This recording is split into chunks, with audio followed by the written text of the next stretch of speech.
함께 보실 하나님 말씀은 잠언 24장 1절에서 22절까지의 말씀입니다. 구약성경 937페이지 전으로 있습니다. 잠언 24장 1절에서 22절까지의 말씀을 드라마 바이블로 봉독하겠습니다. 너는 악인의 형통함을 부러워하지 말며 그와 함께 있으려고 하지도 말지어다. 그들의 마음은 강포를 품고 그들의 입술은 재앙을 말함이니라. 집은 지혜로 말미암아 건축되고 명철로 말미암아 견고하게 되며 또 방들은 지식으로 말미암아 각종 귀하고 아름다운 보배로 채우게 되느니라. 지혜 있는 자는 강하고 지식 있는 자는 힘을 더하나니 너는 전략으로 싸우라. 승리는 지략이 많음에 있느니라. 지혜는 너무 높아서 미련한 자가 미치지 못할 것이므로 그는 성문에서 입을 열지 못하느니라. 악행하기를 꾀하는 자를 일컬어 사악한 자라 하느니라. 미련한 자의 생각은 죄요 거만한 자는 사람에게 미움을 받느니라. 내가 만일 환난 날에 낙담하면 내 힘이 미약함을 보임이니라. 너는 사망으로 끌려가는 자를 건져주며 사륙을 당하게 된 자를 구원하지 아니하려고 하지 말라. 내가 말하기를 나는 그것을 알지 못하였노라 할지라도 마음을 저울질하시는 이가 어찌 통찰하지 못하시겠으며 내 영혼을 지키시는 이가 어찌 알지 못하시겠느냐. 그가 각 사람의 행위대로 보응하시리라. 내 아들아, 꿀을 먹으라. 이것이 좋으니라. 송이 꿀을 먹으라. 이것이 내 입에 다니라. 지혜가 내 영혼에게 이와 같은 줄 알라. 이것을 얻으면 정령이 내 장래가 있겠고 내 소망이 끊어지지 아니하리라. 악한 자여, 의인의 집을 엿보지 말며 그가 쉬는 처소를 헐지 말지니라. 대저 의인은 7번 넘어질지라도 다시 일어나려니와 악인은 재앙으로 말미암아 엎드러지느니라. 내 원수가 넘어질 때에 즐거워하지 말며 그가 엎드러질 때에 마음에 기뻐하지 말라. 여호와께서 이것을 보시고 기뻐하지 아니하사 그의 진노를 그에게서 옮기실까 두려우니라. 너는 행악자들로 말미암아 분을 품지 말며 악인의 형통함을 부러워하지 말라. 대저 행악자는 장래가 없겠고 악인의 등불은 꺼지리라. 내 아들아, 여호와와 왕을 경외하고 반역자와 더불어 사귀지 말라. 대저 그들의 재앙은 속히 임하리니 그 둘의 멸망을 누가 알랴. 아멘. 함께 읽은 본문의 말씀을 가지고 진정한 형통의 삶이라는 제목으로 말씀 나누고 기도하도록 하겠습니다. 오늘 함께 읽은 말씀은 모순되는 두 가치가 함께 나열되는 그 모습 자체가 좀 우리 마음을 불편하게 할 수 있습니다. 악인이라면 형통하는 것이 아니라 망해야 정상 아닙니까? 그렇지만 세상을 살아가면서 우리는 권선징악 혹은 인과응보에 들어맞지 않는 상황과 사람과 사건들을 마주할 때가 너무 많습니다. 많은 사람들의 목숨을 잃게 만든 악인이 이 세상에서 부귀영화를 누리고 심지어 오래 사는 장수까지도 하는 모습을 볼 때 우리 마음에 이런 생각이 들죠. 하나님은 왜 이런 세상을 내버려 두고 계실까? 왜 이런 사람이 잘 살도록 방관하고 계실까 하는 마음이 올라오기도 합니다. 그러다가 마음에 밀려오는 유혹들이 무엇입니까? 저렇게 살아도 괜찮구나. 저렇게 살아도 부귀영화를 누릴 수 있구나. 신앙을 지키고 사는 것이 무슨 소용이 있는가 하는 낙담이 밀려오기도 하고 저렇게 살아보고 싶은 호기심과 유혹이 찾아오기도 합니다. 그렇지만 오늘 본문은 하나님을 경외하는 지혜가 그런 호기심과 욕심 그리고 유혹을 멀리하는 선택들과 결정으로 드러나는 것이라고 하세요. 함께 오늘 본문의 1절에서 7절까지의 내용을 한 목소리로 읽어보도록 하겠습니다. 같이 읽습니다. 시작. 너는 악인의 형통함을 부러워하지 말며 그와 함께 있으려고 하지도 말지어다. 그들의 마음은 강포를 품고 그들의 입술은 재앙을 말함이니라. 집은 지혜로 말미암아 건축되고 명철로 말미암아 견고하게 되며 또 방들은 지식으로 말미암아 각종 귀하고 아름다운 보배로 채우게 되느니라. 지혜 있는 자는 강하고 지식 있는 자는 힘을 더하나니 너는 전략으로 싸우라. 승리는 지략이 많음에 있느니라. 지혜는 너무 높아서 미련한 자가 미치지 못할 것이므로 그는 성문에서 입을 열지 못하느니라. 아멘. 악인이 형통하는 것 같이 보일 때가 있습니다. 사람 눈에 그렇게 보일 때가 있죠. 설교 서두에서 나눴듯 악행하는 자들이 부귀영화를 누리면서도 그렇게 오래 사는 모습까지 볼 때 정직하게 사는 것, 하나님을 믿고 사는 것, 신실하게 사는 것이 가치 없어 보이는 시험이 찾아오기도 합니다. 이렇게 살아봐야 무슨 소용이 있는가 하는 마음에 이런 낙심들이 밀려오는 것이죠.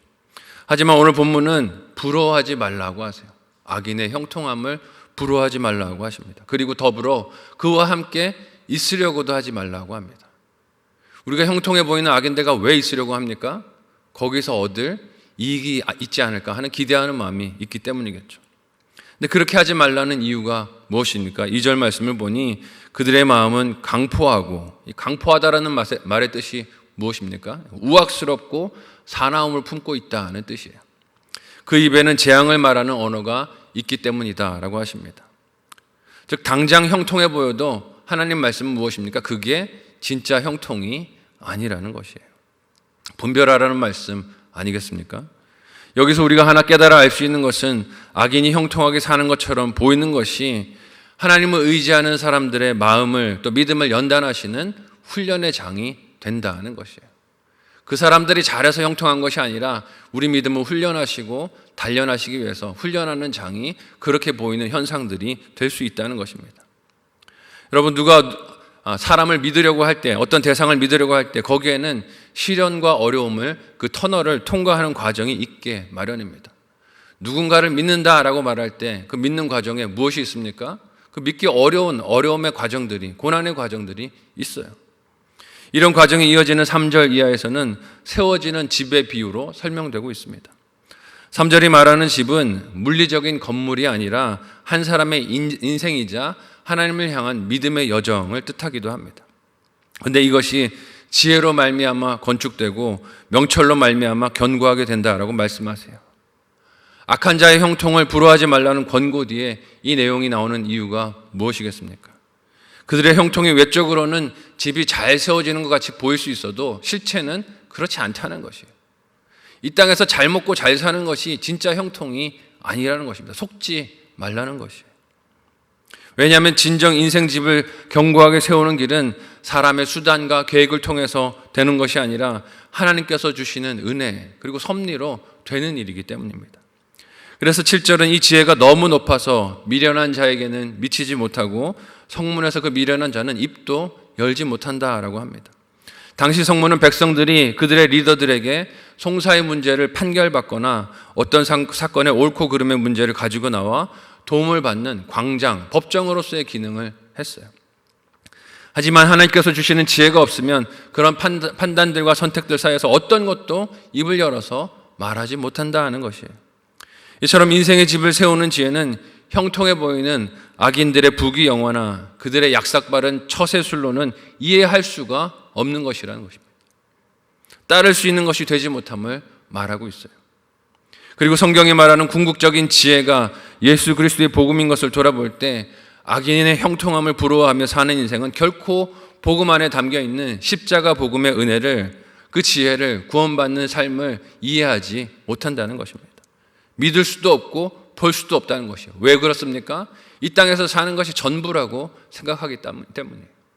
높은 곳에 이르고 많은 것을 가지고 남들을 부리고 사는 것이 전부라고 생각하니 십자가 안에 있는 구원의 복음을 그들은 알 수도 이해할 수도 믿을 수도 없다는 것입니다.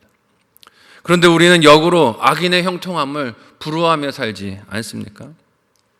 예수 안에 인생의 집이 세워지는 참된 지혜를 하나님께 은혜로 받았음에도 불구하고 그 은혜를 기뻐하기보다 악을 따르고 살아도 많은 것을 소유하고 누리는 삶을 나의 형편과 비교하면서 낙담하고 슬퍼하고 있는 것은 아닌지 돌아볼 수 있었으면 좋겠습니다. 진정한 형통함이 되시는 예수 그리스도로 만족하고 행복한 저와 여러분 모두가 되시기를 예수님의 이름으로 간절히 소원하고 축복합니다. 이렇게 받은 행복을 누리고 살기 위해서 분별해야 할 것들이 있다고 하세요. 무엇이라 하십니까? 함께 오늘 보면 8절에서 12절의 내용을 함께 한 목소리로 읽어보도록 하겠습니다. 같이 읽습니다. 시작. 악행하기를 꾀하는 자를 일컬어 사악한 자라 하느니라. 미련한 자의 생각은 죄요 거만한 자는 사람에게 미움을 받느니라. 내가 만일 환난 날에 낙담하면 내 힘이 미약함을 보임이니라. 너는 사망으로 끌려가는 자를 건져주며 살육을 당하게 된 자를 구원하지 아니하려고 하지 말라. 내가 말하기를 나는 그것을 알지 못하였노라 할지라도 마음을 저울질 하시는 이가 어찌 통찰하지 못하시겠으며 내 영혼을 지키시는 이가 어찌 알지 못하시겠느냐. 그가 각 사람의 행위대로 보응하시리라. 아멘. 여러분, 악인이 어떻습니까? 악행을 꾀하여 거기서 이익을 얻고 원하는 자리에 올라가도 거기에 올라가게 되면 이걸 선인 것처럼 포장을 합니다. 죄가 아닌 것처럼 포장을 해요.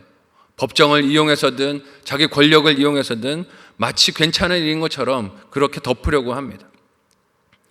하지만 오늘 본문은 아무리 사람이 교묘하게 포장을 해도 악행을 꾀하는 자를 사악한 자라 정확하게 지적하시는 하나님의 확인 앞에서 그는 피할 길이 없다고 하세요. 사람들이 괜찮아 말하는 것, 괜찮다고 여길 일이 아니라는 것입니다. 집이 지혜가 아닌 악행과 죄로 설 수 없다고 하나님께서 경고하시는 거예요. 그렇지만 사람의 겉모습에 민감하게 반응을 하고 영향을 받는 사람의 연약한 마음은 어떻습니까? 하나님의 판결과 말씀보다 사람들의 눈에 보이는 것이 더 그럴듯해 보입니다. 하지만 10절과 같이 이런 모순을 통해 겪는 환난의 날에 낙담을 하게 되면 오히려 그 힘이 미약함을 보이는 것이다 라고 경고하세요. 악인이 형통해 보인다고 네 믿음을 버리고 그렇게 악인의 삶을 답습해 살아가게 되면 네 믿음의 힘이 연약함을 오히려 보이는 함정이 된다는 것입니다.